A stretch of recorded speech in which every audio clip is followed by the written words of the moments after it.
Hi guys, it's Fernanda. Welcome back to my channel. Today's video is going to be a video that I haven't done before, and it's also a collaboration with another YouTuber. So the other YouTuber that I'm collaborating with is Madison Hopper. Her channel is not just a teaching channel, so Madison and I are both going to be doing a day in a life kind of video, and it's really cool because I am a classroom teacher and she is a homeschool teacher. So this collaboration is going to allow you guys to see what it's like to be a classroom teacher, a first-year classroom teacher, and also a homeschool teacher. So if you're interested in this kind of video, please keep on watching, and I also have Madison's video linked down below, which you should definitely check out.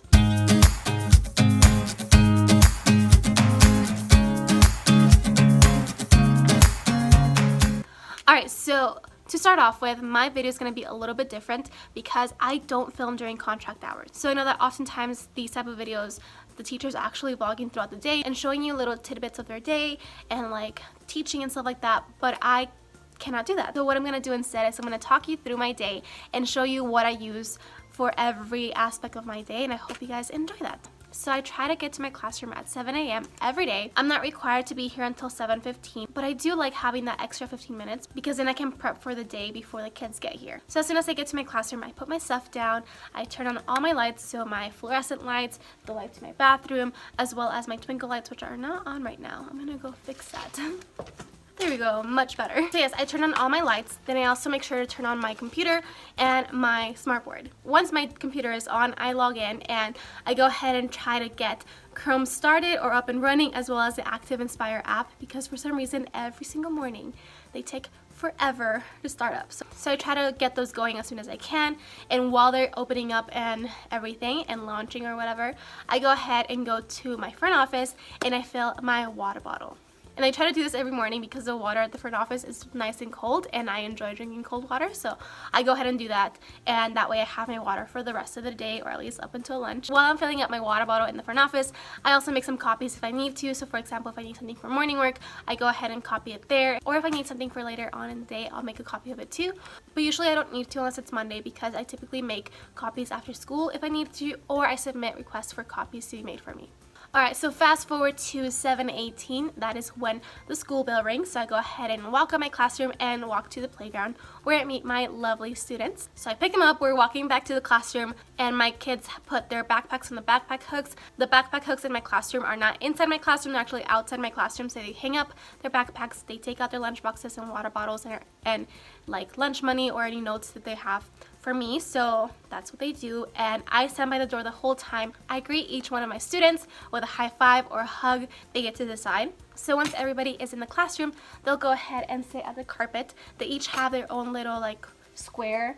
They're actually not really squares, but we call them squares. And they just wait for direction. So once I say hi to everybody, I come back and I sit on this little cube organizer right there, and I say good morning, and they're like, good morning, Miss Sandoval, and we go ahead and read a morning message that's already on the Promethean board, which is why I try to launch the Active Inspire app before I go fill up my water bottle. That way it's up and ready. With my morning message, I don't really know if the way I do it is supposed to be like the way people typically do morning messages, but that is just what I do in my classroom, what works in my classroom. Every morning message is kind of predictable, so it's always like good. And it always says like, today is Monday, March 5th, 2018. Today we have music, and then whatever's after that, like the next sentence or two, is something different every day. If you look at my morning message, you will see that there are some words that are written in red, and the other ones are black, and some are blue. The red ones are sight words, so when I'm pointing to each word, the kids know to read the red words, and they'll try to read the black words too, but the red words they have to read.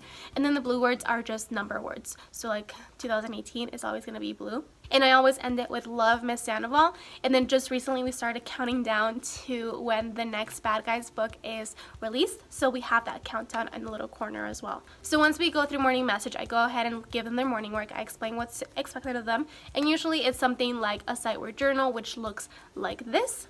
And while the kids are working on it, I have a timer on the Promethean board of how long they have to finish it. And I find that having this timer up on the board really helps them with their time management for when they're working.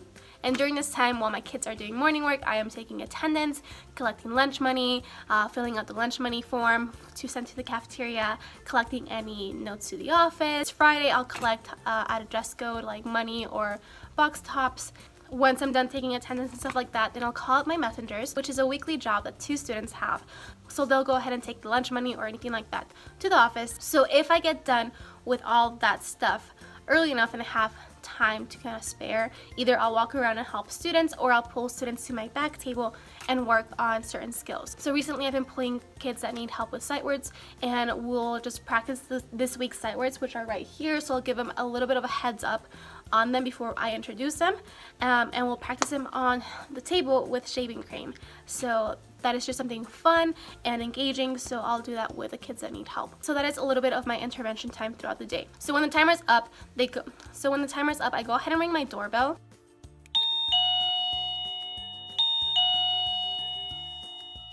And then my kids start gathering at the carpet for morning meeting. So for morning meeting, we sit in a circle. Actually, we stand in a circle, and we have our mini trampoline in the middle of the circle. So we'll start off with one student, and that student will jump on the trampoline, and we'll say, what do we say? 1, 2, 3, 4, come on, Miss Sandoval, hit the floor. We're so glad you're here today. Hooray, hooray, hooray. So if they're calling my name, then I'm the one jumping on the trampoline, and by the time the chant is over, I should be back on my spot and the next student's getting ready to jump on the trampoline. So we do that for every single student because we want to make sure that everybody in the classroom is greeted. And then once we're done with their greeting, then we go ahead and start with morning meeting. We just sit down, still in a circle, and then I'll go ahead and use my Promethean board to pick someone that is going to share. So I just use the toolkit on Dojo to pick like a random student, and then that student will decide if they want to share today or they don't want to share, so they have the option to share or skip.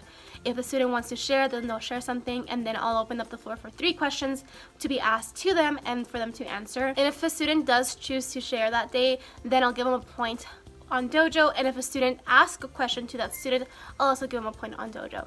So once people have shared 3 times, we go ahead and do calendar, which is right here.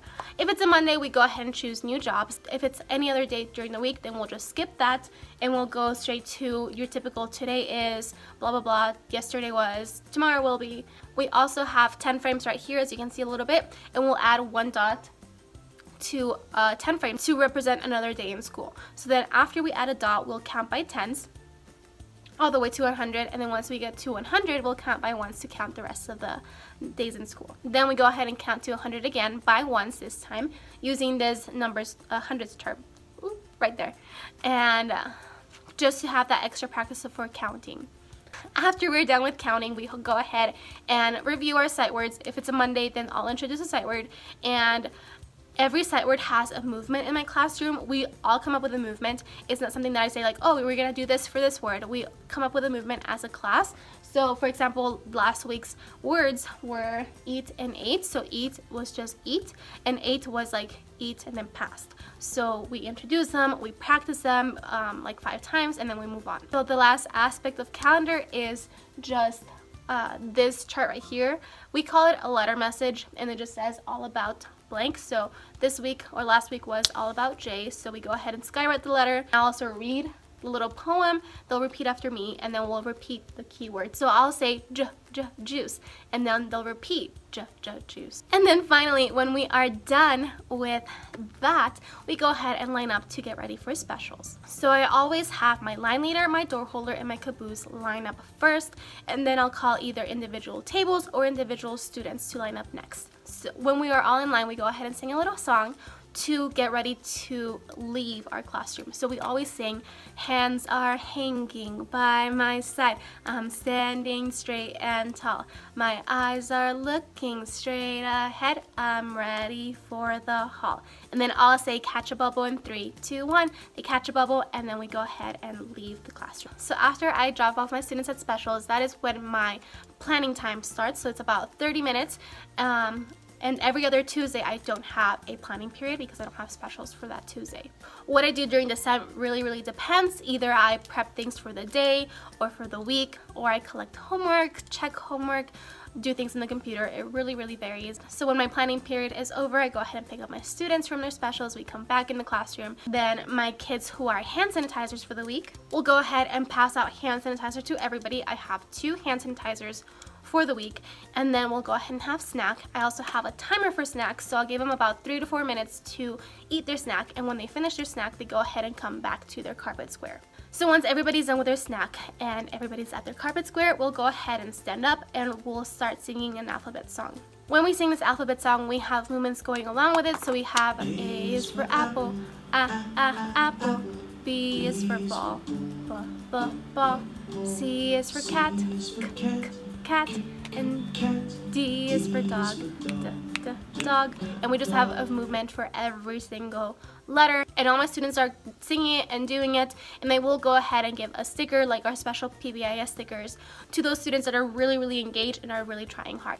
So the reason we do this is because we use Saxon phonics for our phonics curriculum, and every single time for phonics we have to review the alphabet some way or another, and I find that this is the best way to do it for my classroom. Doing this song on an everyday basis really helped my students get their letters and sounds like really fast. So once we're done with that song, we go ahead and get started with Saxon. For Saxon, I have an Active Inspire version of it from Teachers Pay Teachers, so I use that, and we'll just go through it, and it's really quick actually. I remember at the beginning when we first started Saxon, I didn't really like it, but now it's just very quick, and my kids know the routine, so it's really easy to do. And if you're not familiar with Saxon phonics, at the end of every lesson there is like a worksheet. So before Monday, I go ahead and get all the worksheets for the week, staple them together as a packet, and each student has that packet in their chair pockets. So once it's time for that, they'll go ahead and go get their packet, their whiteboard, and a pencil.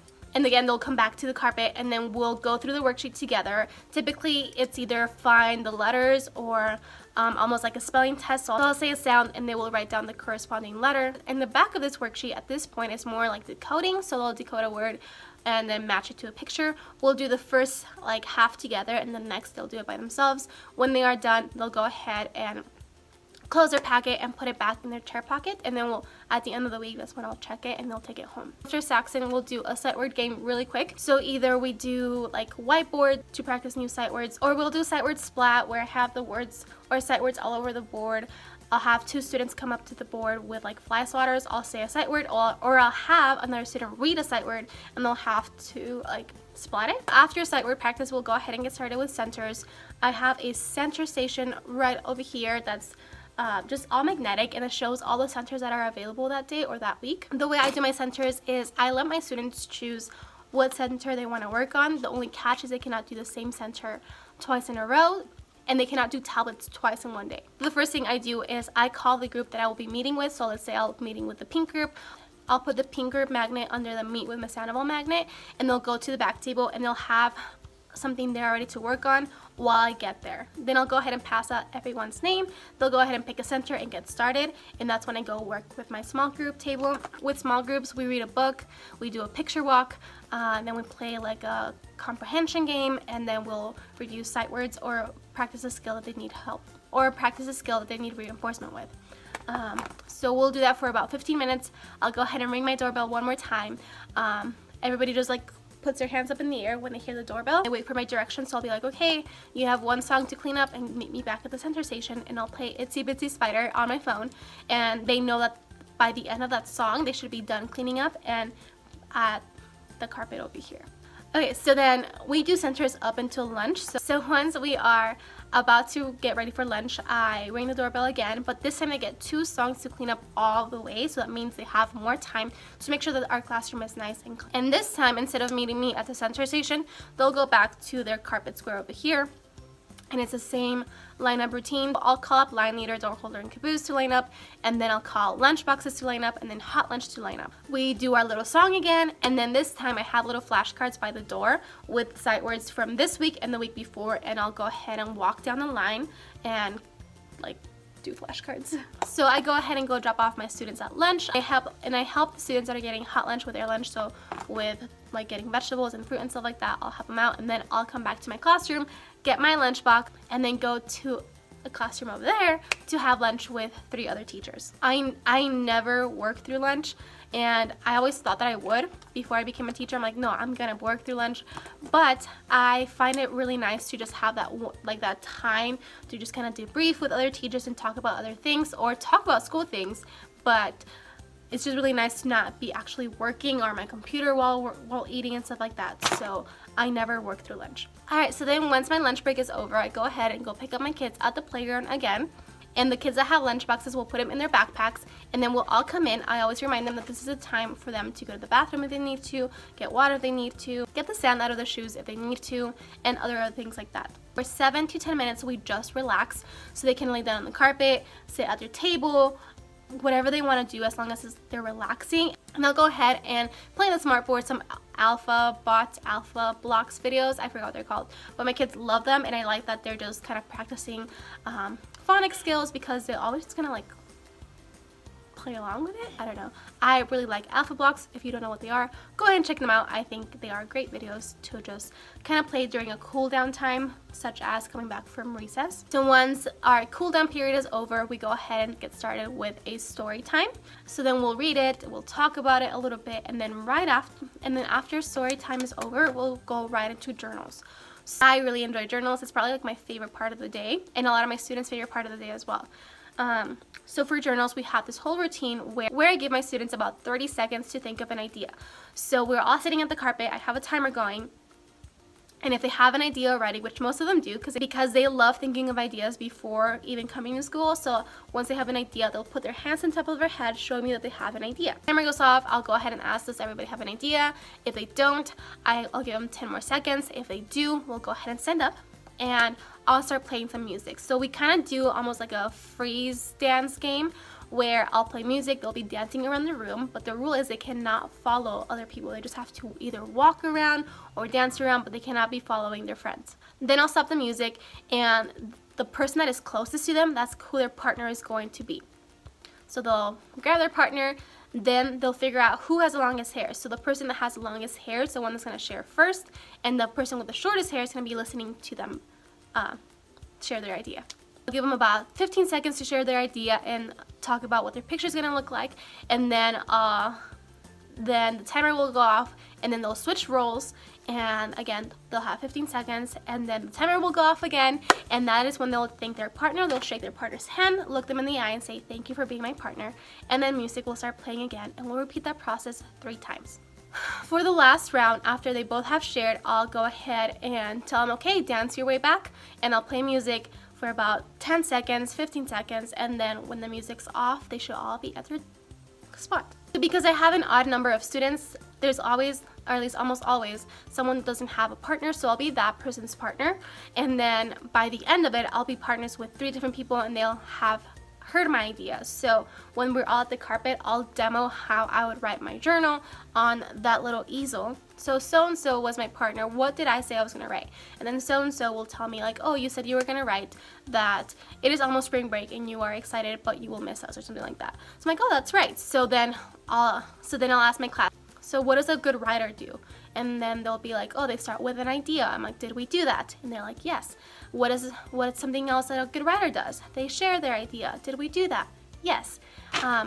What's next? And then they'll say, oh, you write your idea. I'm like, what do I write it with? A pencil. Okay, cool. And then I'll ask, what kind of letter should I start my sentence with? And they'll say a capital letter. Sometimes I'll mess up, but on purpose, so I'll start with a lowercase letter, and then they'll tell me like, no, that's wrong, or blah, blah, blah. I'm like, okay. And then we'll also review what kind of spaces we should have, so finger spaces, what kind of letters we should have in between our sentences, proper nouns, so like when you're writing I, it should always be capital, and then what do we end our sentence with? So we end our sentence with a punctuation. Go ahead and demo that. I'll write my sentence on my whiteboard or my easel, and then we'll read it as a class together. Then I'll draw my quick little picture. After I've modeled the way a good writer writes, I'll go ahead and give them 30 seconds to go get their stuff, so their journal and their pencil and their whiteboard if they want it. And my students get to sit anywhere in the room they want. So they can sit at our library area, our scoop rocker chairs, our trampoline, underneath tables, on the carpet. They can be anywhere as long as they are going to be productive and they're going to be making good choices. During this time as well is when I do like a little bit of writing interventions. So I'll pull certain students to my back table and then we'll work on their writing together. Also during this time, I also have a timer going on the Promethean board. If you can't tell already, I am big on timers, especially timers that they can all see. So I give them about 15 minutes to write and do their picture and stuff like that. As students are finishing up, they go ahead and show it to me. If I think it's something that is really awesome, or if like they've improved from last time, then I'll go ahead and keep their journal. I keep about 3 to 5 journals at the end of our writing block, and then once the timer is over, we'll all come back to the carpet and I will share those journals. So I'll put them underneath the document camera, and the student whose journal that is will decide whether they want me to read it or they want to read it themselves. So if they want to read it themselves, I'll go ahead and get my donut pointer and read it to the class, and we'll go through it as a class. So those that have a capital letter, those that have finger spaces, and does the picture make sense, all that stuff, we'll go through it. Okay, so then that wraps up our writing block. During this time is also when we kind of like talk about grammar things, so like proper nouns and stuff like that, but that changes. So, but our writing structure stays the same. So now it is time for a brain break because they have been working really hard this entire time since lunchtime. So we obviously do Go Noodle, and I let them do 2 Go Noodles. Usually we do a Kids Bop Go Noodle because they love Kids Bop. My students love the song Fight Song, and it's amazing. It makes me want to cry every single time because they're so good at it. They don't even need to look at the video. I can just play the song and they'll be like dancing to it. So I think I want to do something with that at the end of the year when parents come in for our end of the year celebration, but that's off topic. So we do Kids Bop and another really short video. After that, we'll go ahead and start our math block. So we'll start off with like a math problem, which they will kind of have to think through and talk through. And again, this is all at the carpet. I do like 90% of my direct instruction at the carpet because I just like the proximity of it, and I don't know, it's something that I feel really comfortable with and really confident in. So after we do our little math problem, then we'll go ahead and practice or introduce a certain skills. So for example, we have been learning about time, so telling time to the nearest hour and the nearest half hour. So for that, I would have my students bring in their clocks, which I just printed off like a clock clip art from Kinder Math, I think it was, and then I laminated it and I put them in dry erase sleeves because dry erase marker erases so much better off of dry erase sleeves than just laminated paper. So they'll bring their clocks, call out a time, they'll write it down and show me. So it's just like a little bit of practice. So after we practice, we'll do like a quick little worksheet for a quick check, and then we either come back to the carpet and do another like math games such as Splat or Kahoot. We use Kahoot a lot, or we'll do a little bit of math centers. Math centers are not my strong suit. That is something that I definitely want to work on over spring break, and if not, definitely over the summer for the next school year. After our math block is done, then we go ahead and do a little bit of science or social studies that day. So it's always just kind of discussing things or like watching a video of something or reading a little book of something. It just all depends on what we're working on. And then after science and social studies, it is time for another recess. So again, the same lineup routine goes into place. They go to the playground. I have 15 minutes to be in my classroom if I don't have a recess duty. I go to the bathroom and I do other things around the classroom. When my students come back from playground, that is when we have our afternoon snack. So again, we have the same routine for sanitizers and the same routine for snack that we did in the morning. I don't have a timer for this one because after they are done, my students just go empty out their cubby, put their chairs on top of the tables like that. Then they'll go ahead and either finish work that they didn't finish in the morning, or if they're done with everything, they get to explore our classroom so they can use our Legos, our marble run things, our owl market. They can do crafts if they want to, all up to them what they want to do. Then I'll put a timer of how long they have to like explore, and then when the timer's over, we'll go ahead and clean up for the rest of the day. When we're cleaning up, we have another timer because every time we try to beat the timer, so we try to clean up our classroom all working together before the timer goes off. So we have like a scoreboard on like us versus the timer, and that seems to work really, really well. I've tried so many different things for the end of the school day, and this has been definitely the one that's less chaotic, so that's what we do. And then once everything's cleaned up, we'll talk about our day, what went right, what we can do better tomorrow, and then it's time to go home. So again, I'll dismiss by line leader, door holder, and caboose. Then we'll do after school care, and then we'll do parent pickup, and then we'll do bus. So then we sing our song, we head out the classroom, I drop off after school care where they're supposed to go, parent pickup where they're supposed to go, and then I'll go ahead and drop off every single student to their bus. And then they're gone. Then I have 45 minutes until my contract hours are up. So then I'll come back to the classroom, I'll clean up as much as I can, answer to emails, send messages, or whatever it is that I need to do. I'll maybe get some things printed off of our printer here so I can make copies later on. Teachers cannot make copies until after 2:30 because the aides that work in the copy room making copies or fulfilling copy requests are working in the copy room from 2 to 2:30. So I usually wait until 2:30 if I have to make any copies. I make copies, get things ready for tomorrow, and then I go home. Alright, so that is it for today's video. I hope you guys enjoyed it. I know it was a really long one, and I'm sorry for that, but that is the only way I could really kind of show you what I do on an everyday basis without actually recording my day, because again, I cannot do that. But if you found this video helpful, or if you have any questions about my day, please let me know in the comments down below and give me a thumbs up. Also, don't forget to check out Madison's video, which will be linked down below, as well as somewhere here in the screen so you can go see it. But yeah, thank you so much for watching. I will see you guys in my next video.